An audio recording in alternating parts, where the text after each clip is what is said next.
যদি কেউ জিজ্ঞেস করে বিহার দেশে কি দিয়েছে তাহলে তাকে এই ভিডিও দেখিয়ে দেবে। বিহারের এরিয়া 2.86%, কিন্তু ইন্ডিয়ার 44% জন প্রোডাকশন একাই বিহার করে। দেশের 90% মাখানা আর 40% লিচি বিহারেই তৈরি হয়।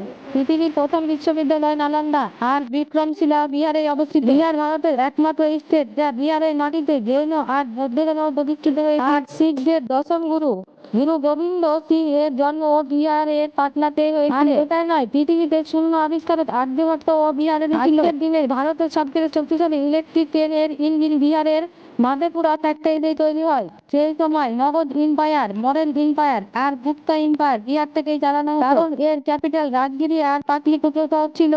বিহারের মাটিতে সেই সময় অখণ্ডভাবে চিন্তা ভাবনা করা চন্দ্রগুপ্ত মৌর্য, সমুদ্রগুপ্ত আর চন্দ্রদর্শকের মতো গ্রেট এম্পায়ার ছিল। আর না শুধু পুরোনো সময়ে, আজকেও দেশের দেখাশোনা বিহারের লোকেরাই করে।